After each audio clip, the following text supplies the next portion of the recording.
Pamirsa sadayana nu dipika hormat, mugia salawasna aya dina kaayaan sehat tur bagja.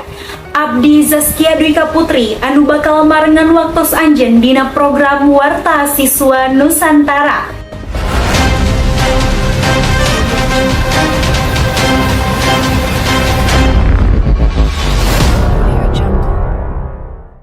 Dina warta utama dinten ieu kami bade ngabagikeun hiji kagiatan anu dipikaresepeun anu tengan saukur beberesih tapi oge ngandung ajen disiplin jeung sumanget gotong royong.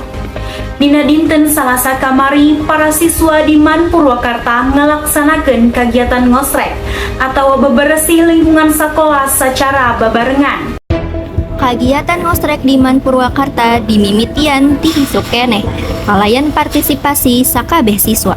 Para siswa katingali sumanget nalika maresihan kelas masing-masing sarta beberesih lingkungan sekolah. Dengan saukur di jero kelas, ngabersihan oge dilaksanakan di buruan jeung lingkungan sabudaranana. Ku ayana kagiatan ieu lingkungan sekolah katingali leuwih bersih jeung leuwih marenah pikeun kagiatan diajar.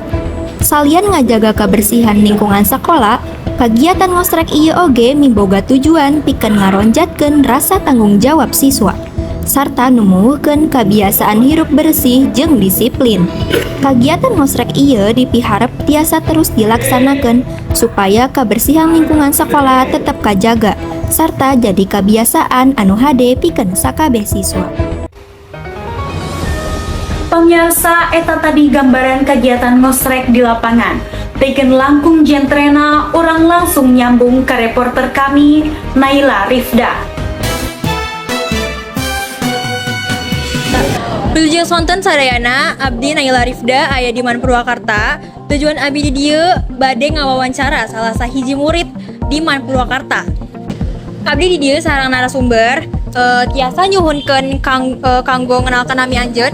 Wilujeng nami Abdi Audrey, Abdi ti 11 medis hiji.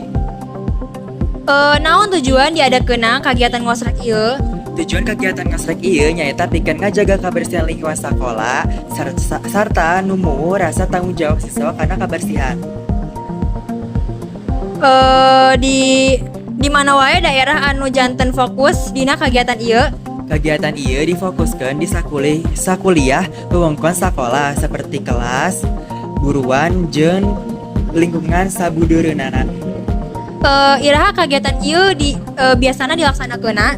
Kegiatan ieu biasana dilaksana dina isuk poe sameme kegiatan diajar di mimitian.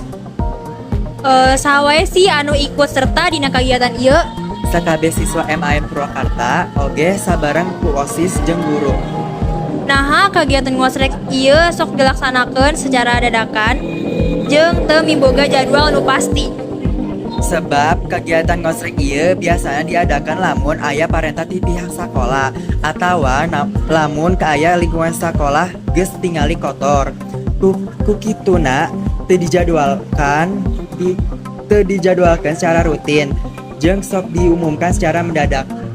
Kumaha tanggapan siswa kana kagiatan ieu teh? Alhamdulillah para siswa kacida sumangetna aranjeunna silih gawe bareng sarta ngarasa bungah tiasa ilubiung dina kegiatan ieu. Hatur nuhun pisan Audrey kana waktos jeung penjelasanana. Sami-sami.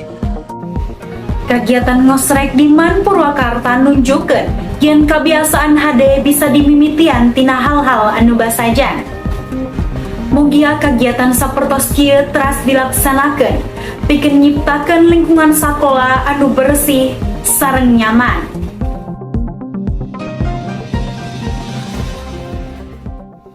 Abdi Zaskia Dwika Putri pamit undur diri. Hatur nuhun kana perhatosanana. Wilujeng sonten sareng dugi ka tepang deui dina Warta Siswa Nusantara salajengna.